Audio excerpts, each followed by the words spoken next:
दोस्तों, आज सुबह ना मेरी आँख थोड़ा सा ना जल्दी खुल गई। मतलब मैं मोस्ट प्रोबेबली ना 5:30 या पौने 6 तक उठ जाता हूँ।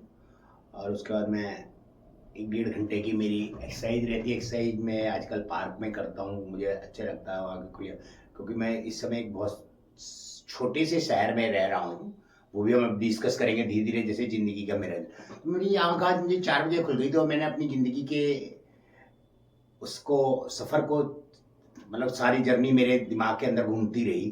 तो मुझे एक चीज़ का एहसास हुआ, तो मैंने सोचा मैं आज पहले जब वीडियो बनाऊंगा, अपनी ज़िंदगी का पार्ट चालू करूंगा, तो इस पॉइंट को जरूर डिस्कस करूंगा। जैसे लोग कहते हैं ना, पृथ्वी एक धुरी पे टिकी हुई है और उसके मतलब चक्कर लगा रही है। इसी तरह हम लोगों की जिंदगी भी ना 3 धुरियां हैं। 3 चीजें से ही हम डिस्टर्ब रहते हैं और 3 चीजों से ही हम सुखी रहते हैं। ये 3 चीजें क्या क्या है दोस्तों, मैं बताता हूँ, जो मैंने आज सुबह सोचा और ऑब्जर्व किया। अगर आपको सही लगता है तो आप मुझे कमेंट करके बताइए ये सही है नहीं। एक तो पैसा, नंबर 2 प्यार, नंबर 3 रिश्ते। सिर्फ ये 3 चीजें ही हमें डिस्टर्ब करेंगी और हमें खुश करेंगी। अब सोचिए कैसे। प्यार के बारे में हम बाद में बात करेंगे। सबसे पहले बात करते हैं इस दुनिया की मोस्ट जरूरतमंद चीज, पैसा। इस दुनिया में अगर किसी के भी यहाँ कोई भी प्रॉब्लम होती है तो वो उसका फैसला कराने किसके पास जाता है? इस दुनिया का सबसे समझदार आदमी कौन है? कि जिसके पास पैसा है।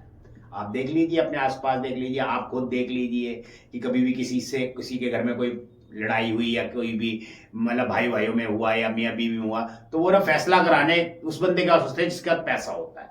उसके पास दिमाग है या नहीं है, आपके क्या पैरामीटर कि उसके पास पैसा है तो उसके पास दिमाग भी है। बहुत बहुत विद्वान लोग जंगल में रहते हैं जिनके पास बहुत ज्ञान है। इस दुनिया में मतलब मोस्ट रिलेवेंट चीज जो है वो पैसा है। पैसा एक ऐसी चीज है, आपके पास पैसा है तो आपके बहुत रिश्तेदार हैं, और आपके पास पैसा नहीं है तो आपका कोई भी नहीं है। मतलब आप मान लो, जैसे कि मान लो कोई आपके कई सारे दोस्त हैं और आपके पास पैसा नहीं है, और या फिर आप कर्जे में डूब गए हैं, आप उसे फोन कीजिए, वो आपका फोन ही नहीं उठाएगा। क्योंकि वो इस दुनिया में एक और चीज है, मतलब कि सारे समझदार लोग ना अपने क्वेश्चन खुद बनाते हैं और उसके आंसर खुद लेते हैं। मतलब भाई ये पैसे के लिए फोन कर रहा होगा, इसकी हालत बहुत ज्यादा खराब है और इसका जो फोन आ रहा है ये तो पैसे मांगेगा। उसकी बात तो सुनी नहीं जो फोन कर रहा है, वो कुछ और काम के लिए भी फोन कर सकता है। नहीं, इस दुनिया में जो गिर जाता है ना उसको लोग धुतकारते हैं, उसको लात मारते हैं। और जो ऊपर चढ़ जाता है उसने 500 बुराइयां हो, अब कोई मान लो नेता ही है, वो 500 तरीके के गलत काम करके, कभी किसी का मर्डर, चोरी चकारी, किसी की लोगों की जमीनों पर कब्जा करके बहुत बड़े रिलेवेंट, उसके लोग कैसे पैर छूते हैं, लोग हाथ जोड़ते हैं। उससे समझदार कोई है ही नहीं। कितनी गलतियां की हैं, वो सारी गलतियां छुप गई। कोई आदमी 2 नंबर का काम करके अमीर बन जाता है तो उसकी देखो कितनी इज्जत होती है। और कोई एक बेचारा शरीफ टीचर जो बच्चों को पढ़ाता है मान लो, और बड़ा गरीब तरीके का है। मैं तो इस ये जो हिंदुस्तान में 2 व्यापार बहुत तगड़े चलते हैं, जो कि और देशों में, मतलब हम जो लोग टैक्स भरते हैं, मैं तो टैक्स पेयर आदमी हूँ, जैसे बहुत सारे लोग, मतलब कि बहुत सारे देशों में जो टैक्स भरते हैं उनका यूज वो लोग पब्लिक के ऊपर करते हैं, लेकिन हमारे देश में ऐसा नहीं करते। हमारे देश में हम जो टैक्स भरते हैं ना वो नेता अपने घर में भरते हैं। इस देश में, हमारे हिंदुस्तान देश में 2 चीजों का ही व्यापार होता है, जो कि 2 इंसान की बहुत सब जरूरत है, एक शिक्षा और एक हॉस्पिटलाइजेशन। जबकि और देशों में, मैं कई देशों में गया हुआ हूं, मैंने कई देशों में भ्रमण किया है, और देशों में मोस्टली जितने भी मतलब कि जो देश विकसित हो चुके हैं उन देशों में शिक्षा और हॉस्पिटलाइजेशन वहां के नागरिक के लिए बिल्कुल मुफ्त है।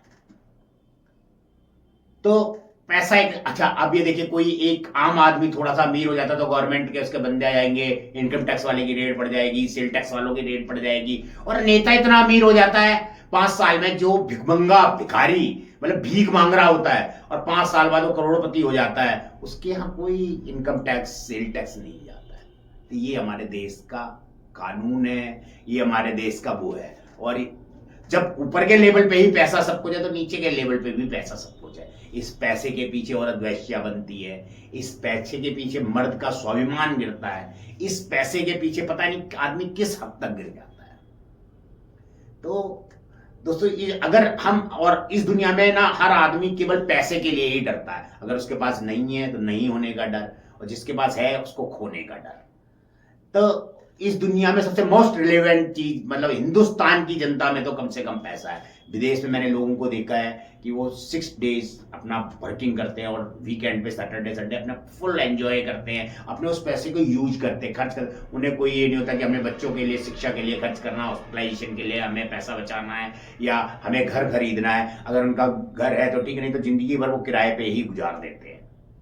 उनके बच्चे भी मतलब जो बाहर के बच्चे होते हैं जितने विदेशों में, जैसे यूके भी गया हो, यूके के अंदर तो 17-18 साल की एज के बाद बच्चा ऑटोमेटिकली खुद को काम करने लग जाता है, क्योंकि एजुकेशन फ्री होती है तो कुछ ना कुछ उससे वो अर्निंग कर लाता है। जिस चीज में वहां पे बच्चों का इंटरेस्ट होता है उस चीज पे बच्चों को वो डाल देते हैं। तो वहां मतलब बाहर का कानून मतलब कि बाहर का सिस्टम और हमारे सिस्टम में बहुत फर्क है। जबकि इस देश में हमसे ज्यादा आबादी चाइना की, आप चाइना में देखिए जाके सब वर्किंग करते हैं। हमसे विकसित क्यों है? क्योंकि वो फालतू की चीजों पे ध्यान नहीं देते, वो सिर्फ अपने वर्किंग पे ध्यान देते हैं। यहाँ धर्म के नाम पे तो बेईमानी हो रही है। अब आप सोचिए, एक साधु एक बहुत बड़ा आश्रम बनाता हुआ, अच्छा इस और सबसे बड़ी चीज, इस हिंदुस्तान के अंदर सबसे ज्यादा ना इस धर्म के जाल में औरतें फंसती हैं। आप ये देखिए कितने बड़े बड़े, जैसे आसाराम को ही पकड़ लीजिए, या वो राम रहीम था या सुखदेव था, मतलब सुखदेव था, रामदेव, सॉरी मतलब रामदेव था या कुछ, जो हरियाणा का एक बाबा, सब गलत चक्कर मतलब उनके लड़कियों के साथ गलत अफेयर मतलब हुआ करते थे, वो लड़कियों का मिसयूज करा करते थे और धर्म के नाम पे उनकी आश्रम चल रहे हैं। कितना डोनेशन जा रहा है, कितना पैसा जा रहा है, ये हमारे देश का कानून है। मतलब धर्म के नाम पे भी हमें लूटा जा रहा है और हम लुट रहे हैं, बहुत आसानी से लुट रहे हैं। उस धर्म के बारे मंदिर में जा रहे हैं, पैसे चढ़ा रहे हैं, किसी गरीब आदमी को 2 रोटी नहीं खिला सकते। किसी ने आपके यहाँ कोई वर्किंग करने आया, कोई लेबर, और उसने शाम तक काम किया और उसने 400 रुपए मांग लिए, तो उससे कटौती कर देंगे कि भाई तू 350 ले ले, 300 ले ले, और वहां मंदिर में चुपके से जाके उस गुल्लक में डालें। क्या उस ऊपर मतलब मैं कहता हूँ जो एक शक्ति हमें चला रही, क्या उसे पैसे की जरूरत है? पैसा तो हमने बनाया है, हाँ अपने सुख और उसके लिए, दुख के लिए। दुख क्या, दुखी देने वाली चीज है। पैसा हो तो दुख, पैसा ना हो तो दुख, दुखी है। आप किसी से भी देख लो वो बनते हैं सब वो। तो इस दुनिया का मोस्ट रिलेवेंट चीज पैसा है। एक पैसा एक धुरी है, दूसरा मैंने आपको बताया प्यार। अब प्यार शब्द को सुनिए। प्यार एक ऐसा हसीन एहसास है जो शायद हर इंसान को मिल ही नहीं पाता। इस दुनिया में प्यार भी मतलब से मिलता है। प्यार, अगर सच्चा प्यार किसी भी, जो भी 2-4-5% लोगों को ही मिला होगा, उसके अंदर प्यार का असली अर्थ है बलिदान, जो आप पे कुर्बान है। मतलब प्यार में कोई शर्त नहीं होती, प्यार में कोई स्वार्थ नहीं होता है। वो आपसे किसी लालच बस प्यार कर रहा है तो वो प्यार नहीं है। प्यार में समर्पण होता है। प्यार का दूसरा नाम ही समर्पण है। अगर समर्पण है तो प्यार है, अगर स्वार्थ है तो वो प्यार नहीं है। और प्यार एक हसीन एहसास है, जिस आदमी को मिल जाए उसको उसके बारे में पता होता है, उसकी गहराइयां पता होती हैं। प्यार एक बहुत प्यारा शब्द है। जब प्यार का देखो ना कितना प्यारा लग रहा है। प्यार जिस इंसान को मिल जाए ना, वो शायद मेरी दुनिया मतलब 80% सुखी है। मतलब जो आपकी हर बुराई और अच्छाई में आपका, जरूरी नहीं किसी लड़के और लड़की का ही प्यार हो, माँ बाप का भी प्यार हो सकता है, भाई बहन का भी प्यार हो सकता है, दोस्त का भी प्यार हो सकता है, किसी ऐसे शख्स का भी प्यार हो सकता है जो आपकी जिंदगी में अचानक आया हो। तो प्यार का सब परिभाषा एक ही नहीं है। प्यार कोई भी आपसे कर सकता है और आप किसी से कर सकते हैं। जैसे कि मैं, अब मानिए, अच्छा एक और चीज, आप जिससे प्यार करते हो वो आपको मिले या ना मिले या 100% नहीं है, तो आप उसकी वजह से भी मत परेशान होइए। अच्छा जो आपको प्यार करता होगा वो आपको कभी छोड़ के ही नहीं जाएगा, वो आपके हर चीज में आपके साथ हो ना, वो कभी आपको ताने, आपके हर बुरे फैसले को सही कहेगा, आपके हर अच्छे फैसले को सही कहेगा। मतलब वो कहेगा तुम सही तो दुनिया सही। प्यार इसे कहते हैं। मान लो जैसे कि मैं एक शब्द कहता हूं, मैं इस दुनिया के अंदर सिर्फ 2 जनों को बहुत प्यार करता था, कह रहा हूं। मतलब आज से कुछ, जब तक मैं इस जिंदगी को नहीं समझ पाया था, मैं अपनी बेटी और अपनी मम्मी से इस जिंदगी में सबसे ज्यादा प्यार करता था। अब देखो, मेरी बेटी मेरे साथ ऑफिस आती थी, उसको वो काम पसंद नहीं आया, उसने अपने लिए कोई लाइन चूज की, वो अपना कहीं और जॉब पे चली गई, तो उसने मेरे से मतलब बात ही नहीं की। कई सारे ऐसी चीजें आई, मुझे ऐसे लगा कि मैं इसको शायद इसकी आज़ादी में खलल डालता। तो मैंने, अब जब उसका फोन आ जाता है कभी 6 महीने 1 साल में मैं उसको फोन कर लूँ तो इतनी हमारी बात होती, क्योंकि मैंने इसको समझा कि मैं अपना प्यार जबरदस्ती इसके ऊपर थोप रहा हूँ। भाई जब वो मुझसे ही प्यार नहीं करती, मैं उससे प्यार करता हूँ, वो मुझसे जरूरी नहीं आप जिससे प्यार करो वो आपको प्यार करे, ये किस्मत वालों को ही मिलता है। ऐसे ही मेरी मम्मी, मतलब मैं अपनी माँ से बहुत प्यार करता था, बचपन से ही प्यार करता था, लेकिन मतलब मुझे ऐसा लगा शायद हो सकता है मैंने, फिर अभी पीछे जब मेरा नुकसान हुआ काफी सारा, जब मैं जो अभी कहानी बता रहा था उसमें मैं बताऊंगा, तब मैं अपनी माँ के फिर करीब आया। और जब मेरे फादर की 2023 में डेथ हो गई तो मैं अपनी माँ के बहुत करीब आया। तो मैंने अपनी माँ, मेरी माँ गांव में रहती थी, तो मैंने उनसे कहा कि आप यहाँ गांव में मत रहिए, आपको मैं अकेले रहने दूँ, आपका जहाँ मन हो वो आए। तो मेरी माँ मेरे छोटे भाइयों के पास चली गई। उसके 3-4 महीनों बाद हमारे यहाँ रहने आई। मतलब हमारे घर में, मतलब मेरी बेटी उस समय जॉब पे चली गई थी, वो भी हमारे साथ नहीं रहती थी। मेरा बड़ा बेटा वो भी अपना काम कर रहा था, तो वो भी हमारे साथ नहीं रहता था। मेरा छोटा बेटा सिर्फ मेरे साथ रहता था। मेरी वाइफ, मेरी माँ मेरे यहाँ रहने आई, 1 महीने रही। आज से 2 साल पहले, 2023 की बात है ये। और 2 महीने मेरे यहाँ रही मेरी मम्मी, मतलब मुझे बहुत अच्छा लगा, मतलब मेरे को बहुत खुशी होती थी। लेकिन मेरी वाइफ, मैं अपनी माँ से बात करता था तो उस बात की भी परेशानी है। मतलब मेरी वाइफ तो पता नहीं मेरी जिंदगी में मतलब कि क्या लेके आई मुझे नहीं मालूम। मतलब उसकी नजर में इस दुनिया का सबसे बुरा आदमी हूं मैं। मतलब जो भी बुरा इस दुनिया में सब, अगर जितने भी 150 करोड़ की आबादी है तो उस 150 करोड़ का 150वां सबसे बुरा आदमी हूं मैं। तो मतलब वो मेरी माँ को शायद वो पसंद नहीं आया होगा। और मैं अपनी माँ से बात कर रहा कि मैं सोचता था मेरी माँ शायद मेरे पास रहे, लेकिन उस मेरी माँ जब 2 महीने बाद चली गई तो उसके आज तक मेरी माँ मेरे पास रहने नहीं आई। मैंने उनको कभी जिद भी नहीं किया, क्योंकि मैं नहीं चाहता वो उम्र की इस एज में है, उनको कोई परेशानी, वो जहाँ खुश रहे, बस मेरा दिल खुश रहे। अब जरूरी थोड़ी मैं उनको प्यार करता था, मेरा तो मन है वो मेरे साथ रहे, लेकिन वो मेरे साथ नहीं रहना चाहती। वो जानती है क्यों नहीं रहना चाहती। तो प्यार एक ऐसा एहसास है, और जरूरी नहीं आप जिसे प्यार करो वो आपसे प्यार करे। प्यार निस्वार्थ होता है, प्यार में समर्पण होता है। और दोस्तों तीसरी धुरी है रिश्ते। ये सबसे बुरी धुरी है। ये आपको जीना सिखाते हैं अगर आप सीखना चाहें।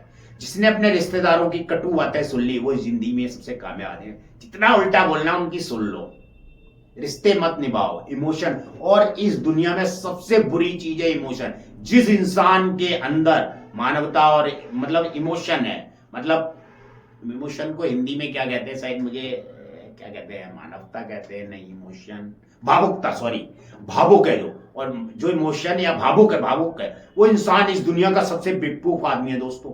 अगर आप इमोशनल हो और भावुकता में बहके कोई भी फैसला कर रहे हो तो आप बेवकूफी कर रहे हो इस दुनिया की। आप अपने आप को स्ट्रांग बनाइए, भावना में मत भइए भैया, बहुत बुरी चीज है ये। जो इंसान भावुक, इस दुनिया का सबसे बेवकूफ इंसान, उसे लूट लेते हैं लोग बाग, उसका मिसयूज करते हैं दुनिया। आप देख लीजिए, जो भी इस वीडियो को देख रहा होगा इसमें कोई भी भावुक इंसान है, वो देख लो उसका कितना मिसयूज होता है इस दुनिया के अंदर, और वो अपना मिसयूज कराता है।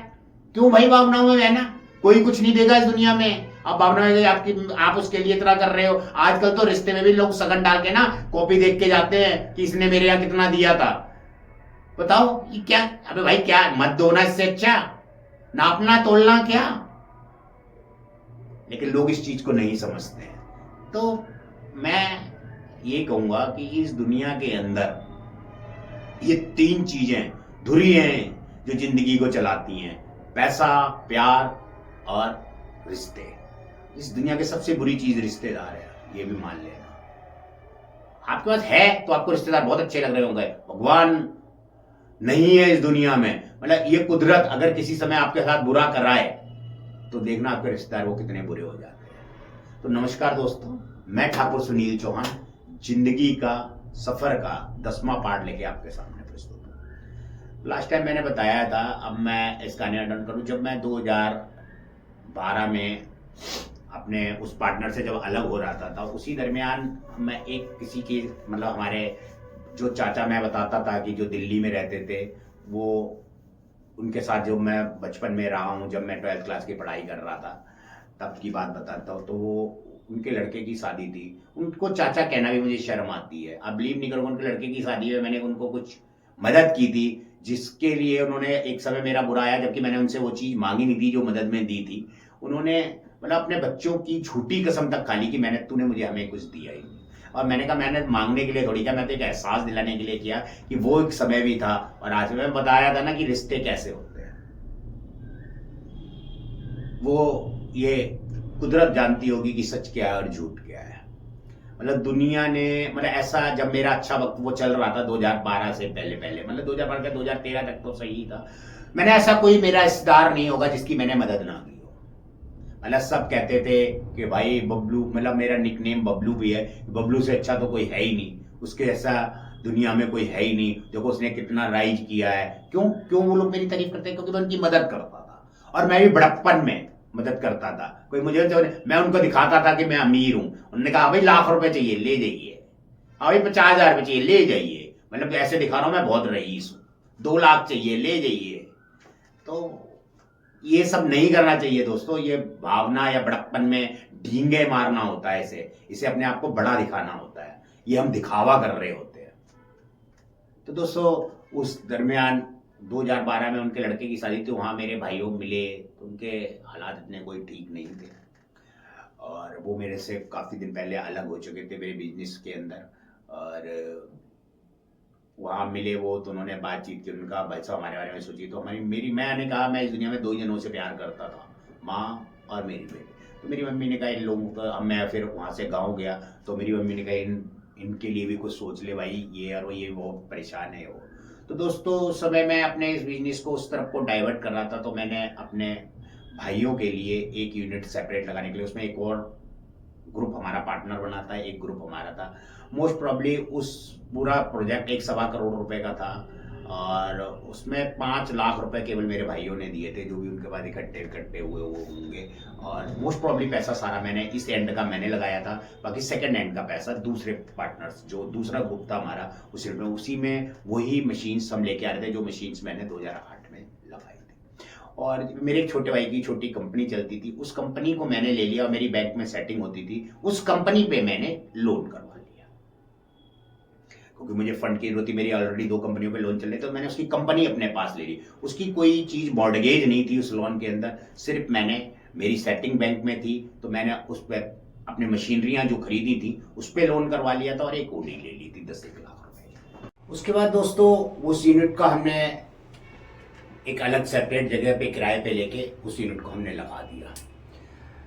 अब वो यूनिट मेरे भाई के अंडर में चलने लगा, और मैंने अपने जो एक मशीन डिजिटल की लगाई हुई थी वो इस तरफ चलने लगी। ऑलरेडी मैंने अपने भाई की कंपनी अपनी ले ली थी, जो जिसके ऊपर मैंने 22 लाख रुपए का टर्म लोन मशीनरियां मैं कई सारी लेके आया था, और प्लस 10 लाख रुपए की ओडी करा ली थी। मेरे भाइयों को वो यूनिट देने के बाद वो मेरा वहाँ आना जाना नहीं होता था, वो अपने यूनिट। अच्छा दोस्तों देखो, हमने तो भावुक होके मदद की, मेरी मम्मी ने कहा, मैंने उनकी बात मानी। अच्छा दोस्तों एक और चीज, आप जब ऊपर चढ़ रहे होते हैं ना, आप जिस रिश्तेदार की या अपने किसी सगे संबंधी की मदद करते हो, जब आप नीचे गिर जाते हो तो वही सगे संबंधी ना डरते हैं कि ये ना, इसने जो हमारी मदद की है दुनिया को बताएगा, तो वो पूरे रिश्तेदारों में ना आपके बारे में गलत बातें कह जाएंगे, वो तो कर्जे में डूब गया है, वो बेकार हो गया है, हमसे उल्टा सीधा बोलता है, आपसे भी कुछ पैसे मांग सकता है, तो आपके सारे रास्ते बंद करेगा। मतलब जिसके लिए आपने अच्छा सोचा, जिसे आपने आगे बढ़ाया, वो आपके लिए बुरा सोचता है। तो वो भाई वगैरह मेरा यूनिट लगाते थे, हमारा कोई उस पर देखना था, हमने कभी उनसे कभी मतलब 2-3 महीने तो उन्होंने कुछ हमें दिया ही नहीं कि क्या प्रॉफिट हो रहा है, कि अभी तो धंधा बन रहा है, और मैं अपने इस काम में अपना लग गया। मैं इस बीच एक मशीन और खरीद लाया, बहुत मतलब 2-2.5 करोड़ रुपए की मशीन। 2014, ये 2013 में ये यूनिट लगा, नहीं 2011 में वो यूनिट लगा भाइयों वाला, 2012 में, सॉरी 2012 में मैं आया था, तो 2012 में वो यूनिट लगा, जब मैं उससे अलग हुआ अपने पार्टनर से जो था।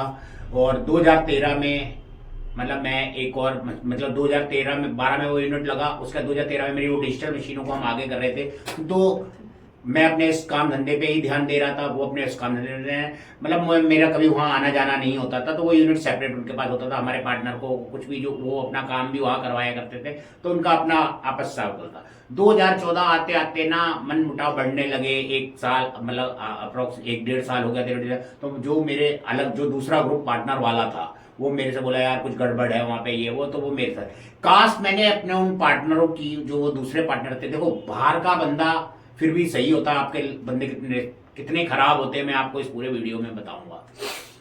तो उसने मेरे से कहा कि देखो कुछ गड़बड़ चल रही है, आओ चलो हिसाब किताब देखते हैं, कि कुछ हिसाब किताब नहीं समझ में आ रहा है, ये वो, इस यूनिट को बंद ही कर देते हैं, इसे हम बेच देते हैं। मैंने चलो ठीक है ऐसा। अच्छा मैं भी कुछ अपने इस धंधे को बढ़ाने में लगा हुआ था, तो मेरे को भी कुछ फंड्स की जरूरत रहती ही रहती थी। दिक्कतें काफ़ी सारी मेरे साथ चल रही थी, मैं बहुत सारी मुसीबतों में, लेकिन बड़प्पन बड़ा बनने के चक्कर में, अपने आप को अमीर दिखाने के चक्कर में वो भाइयों को यूनिट लगा दिया। अगर वो पैसा मैं अपने बिजनेस में यूज करता तो शायद आगे चल के मुझे लॉस नहीं होता। तो दोस्तों वो मेरे साथ गए वहां पे, वो लोग भी 3-4 पार्टनर थे, उनका एक एक्साइटिंग प्रिंटिंग का बिजनेस चला करता था, लेकिन उसमें एक शख्स था, मैं उनका नाम लूं या ना लूं चलो मैं बाद में बताऊंगा। मैंने अपनी लाइफ में उनके जैसा शख्स नहीं देखा। मतलब वो शख्स इतना कूल था, आप उनको कितना भी कुछ बोल दो, बहुत शांत रहता था। मेरी दुआएं हैं दिल से कि वो इंसान अपनी इस जिंदगी में बहुत तरक्की करे। उसके साथ भी बुरा हुआ, आगे उसके पार्टनर्स ने उसको चीट किया, उसने जिस यूनिट को सीज साज कर, लेकिन उस जैसा इंसान मुझे मेरी लाइफ में बहुत कम मिले होंगे। मतलब उस जैसा शायद ही मिला हो। मतलब बहुत नेक दिल इंसान, बहुत सच्चा इंसान, और स्वार्थी नहीं था वो बहुत मतलब समझने वाला इंसान। अच्छा गुस्सा तो उसके चेहरे पे कभी आता ही नहीं था, और जबकि मैं गुस्से में सरोवर रहता था। मैंने कुछ अपशब्द भी कई बार उनसे कह दिए, मतलब बातों बातों में, लेकिन उन्होंने कभी मेरी बात का बुरा नहीं मानता। मैं इस वीडियो के थ्रू उनसे माफी मांगता हूं अगर मेरी कोई भी बात उनको कभी भी दिल से बुरी लगी। आज की डेट में मैंने उनका 28,000 रुपया देना भी है। मतलब कि करीबन आज से 5-7 साल पहले कोई पैसे मैंने उनसे एक जगह में फंस गया था, मैंने उनसे मांगे, उन्होंने तुरंत दिए। उसमें कुछ 22,000 रुपये मैंने काम में एडजस्ट कर दिए, तो 85,000 रुपये मैंने मंगाए थे, उन्होंने तुरंत दिए। मतलब मना नहीं किया, क्योंकि मैं कर्जे में घिरा हुआ था, मैं बर्बाद हो चुका था, फिर भी उस बंदे ने मेरी मदद की। मतलब उस जमाने में जो मुझे 1 रुपये भी कोई नहीं देता था, उस बंदे ने मुझे 50,000 रुपये थे। तो उस बंदे ने मुझे समझाया कि ये तेरे भाई सही नहीं है, तुम अपने इस यूनिट को बंद कर लो, ये है वो। मैंने आपको बताया था ना, इमोशनल, बेवकूफ, पागल। आप इमोशनल हो, सामने वाला तो इमोशनल नहीं है। मेरे भाइयों को पता चल गया कि ये यूनिट बंद हो जाएगा, क्योंकि वो बेईमानी कर रहे थे, वहां गड़बड़ कर रहे थे। अगले दिन दोनों मेरे पास आ गए, रोने धोने लगे। आप बिलीव करोगे, मैं मतलब ऑफिस में बैठा था तो वो मेरे सामने कुर्सी पे नहीं बैठते थे, और एक समय पे उन्होंने मुझे इतनी गंदी गंदी बातें कही है, तो शायद कोई और भाई होता तो मुंह मर जाता। तो वो आ गए कि आप यूनिट बंद कर दोगे, हमारा क्या होगा, हम तो बर्बाद हो जाएंगे, ये हो जाएगा वो हो जाएगा, आप दूसरों की बातें मानते हो, अपने लोगों की बातें नहीं मानते हो। भाई उन्होंने मुझे इमोशनल कर दिया, अब मैं इमोशनल फूल बन गया। काश मैं वो यूनिट बंद कर देता तो आगे शायद मेरे साथ बुरा नहीं होता, जो बहुत बुरा हुआ मेरे साथ आगे वो शायद नहीं होता। लेकिन मैं उनकी बातों में आ गया और मैं अपने पार्टनरों से लड़ गया जाके कि तुम झूठ बोलते हो, तुम अपना हिसाब बोलो, तुम्हारा हिसाब कर दूंगा, मुझे तुम्हारे साथ पार्टनरशिप नहीं करी। मतलब जो सही लोग थे उनसे मैं लड़ रहा हूं, और जो गलत लोग रहे उनका साथ दे रहा हूं। तो दोस्तों इस जिंदगी का सफर मैं बता रहा हूं, किस लिए बता रहा हूं कि मैंने जो गलतियां की हैं वो आप ना करें। जो मैं करके आया वो आप भी कर रहे हैं और आगे करेंगे, तो आपकी भी जिंदगी मेरी तरह होगी। और जब समझ आएगा तब तक तो बहुत टाइम आगे क्रॉस हो रहा होगा। मतलब वो टाइम तो आप खो देंगे ना, जो जीने का टाइम, जो अच्छा जीने का टाइम। इसलिए भावनाओं में ना बने, इमोशनल फूल ना बने। भाई मेरे दो भाइयों ने मुश्किल कर लिया, मैं उनसे लड़ गया और उनका हिसाब किताब करवा के उनसे कहा कि भाई पैसे दे दो, उनके ये है वो है। तो भाई साहब मुझे वहां से 1 रुपया प्रॉफिट नहीं दे रहे हैं मेरे भाई, और मेरे ऊपर ना इमोशनल फूल का इतना बड़ा पर्दा लगा हुआ भावुकता का कि मैं कुछ देखिएगा, जो मेरे भाई कर रहे हैं सब सही कर रहे हैं। यहाँ मेरा बिजनेस, मतलब मैं उसको एक्साइटेड बढ़ाने था, जो मैं मशीन लेके आया वो मशीन चल नहीं रही थी, मतलब 2-2.5 करोड़ रुपए की, उस पर ऑलरेडी नुकसान हो रहे थे। वहां मेरे भाई मतलब का फायदा उठा रहे थे। इस तरीके से गिरते गिरते मतलब 2014-15 में मैं बहुत हालातों में गिरता चला गया। मतलब अनेसरी मेरे पास लोन्स काफी सारे थे, बैंक के मैंने काफी सारा पैसे लोन्स पे उठाए हुए थे, ईएमआई। मतलब एक जमाने में, मतलब 2014 में मैंने एक बार हिसाब लगाया तो 15 लाख रुपए मेरी ईएमआई, कमेटी और ब्याज का बनता था। मतलब हर महीने 15 लाख रुपए कमा के मुझे इन तीनों चीजों के लिए देना पड़ता था। दोस्तों मैं तो कर्जे के दलदल में फंसता जा रहा था ना। 2015 आते आते मैं मतलब कि मेरी कमाइयां घटती चली गई, क्योंकि जब मेरे वेंडर्स को पैसे नहीं जाएंगे, जिस मशीन पे मैं वर्किंग कर रहा हूँ उस मशीन के कुछ फाजमा चला करता था, उसका पैसा नहीं जाएगा, तो कंपनियों ने मेरी धीरे धीरे सर्विस डिले करनी चालू कर दी। अब वो जो 2.5 करोड़ रुपए की मशीन आई थी वो चल नहीं रही थी, उसके अंदर कुछ इश्यू आ रहे थे। कंपनी वाले मुझे कुछ मेल्स लिख के दे रहे थे जिनके वो सही रिप्लाई नहीं कर रहे थे। हम 2014 में मशीन लेके आए थे वो, और 2015 आते आते वो मशीन बिल्कुल डेड हो गई, वो चली नहीं। उसमें भी मेरा काफी लॉस, करीबन 1-1.5 करोड़ रुपया हो गया। दोस्तों इस तरीके से मैं बहुत परेशानियों के दलदल में चल रहा था। अब ये दोस्तों वीडियो थोड़ा सा लंबा हो रहा है, इस परेशानी का दलदल काफी बड़ा है और छोटी छोटी चीजें इसके बीच में हैं जिनको आप समझोगे तभी तो आप उसको सीख पाओगे। तो उसको हम पार्ट 11 में डिस्कस करेंगे कि आदमी कैसे कैसे मुसीबतों के जाल में फंसता है। वो जानबूझ के गलत नहीं होता है, ये वक्त उसको गलत बना देता है। आपने एक वक्त फिल्म देखी होगी, बलराज साहनी की, बहुत पुरानी चला करती थी, आप उस फिल्म को देखिए, उसमें वो बहुत बड़े बोल शब्द बोलता है और उसके साथ उल्टा हो जाता है। तो मतलब ये कुदरत, आप अपने पे गुरूर कीजिए लेकिन उतना कि अति गुरूर बहुत बुरा है। तो नमस्कार दोस्तों, हम मिलते हैं अगले पार्ट में।